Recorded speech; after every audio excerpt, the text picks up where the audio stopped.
Now, in just over 4 weeks, it's election time. Not the government, but our councils. In most places, a third of seats are up, but in our North Yorkshire towns and cities, full councils are facing the public vote. So where are we expecting to see major changes? Well, in areas where the Lib Dems are in control or propping up an administration, like in Sheffield, where no one has overall control and Labour are closing ground. Or in Calderdale, where the Lib Dems are in coalition with Labour. Any fall in Lib Dem support would radically alter who's in control. Similarly, in Kirklees, Labour is currently heading up a minority administration supported by the Lib Dems. Ironically, if the Lib Dem vote falls here, it could open up things for the Tories. And in York, all the seats are up for election. So once again, the Liberal Democrats could lose their slim margin of control. But does it really matter who wins? Do people care? Well, we sent our local government reporter Danny Hewson inside York City walls to find out exactly what councillors do and why people should use their vote. Over the last few months, we've heard more about what happens inside our wonderful council buildings than ever before. Budget cuts, savings, however you want to refer to them. Decisions made by councils impact on our day-to-day lives. And yet most of us have no idea what councillors do.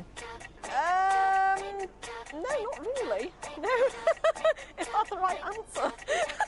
Do you know what your councillor does? No, not really. Gets money for doing not much, probably. I think people look at me and in their mind I am the council. I'm not a councillor, I am the council, and everything that's wrong and occasionally right is down to me. Unfortunately, we have to earn a living. The council allowances don't go anywhere near enough to live on unless you're a very senior position in the council.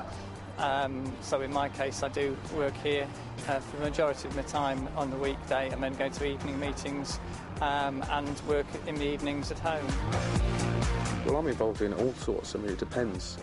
I'm involved in reporting potholes in my ward. I'm involved in getting dog dirt cleaned up. I'm involved in trying to get back alleys cleaned up by the council. All of those small things that actually have an impact on people's definite surroundings and their lives. I was asked to help people sort out a poltergeist. It was in drink houses many years ago, but there was a tale to tell afterwards, and I did cycle away very quickly. Here in York, all 47 councillors are up for re-election, which means people here have a real chance to influence who'll be making the decisions over the next 4 years. And yet, historically, very few people, only around 40%, will turn up to vote on May the 5th.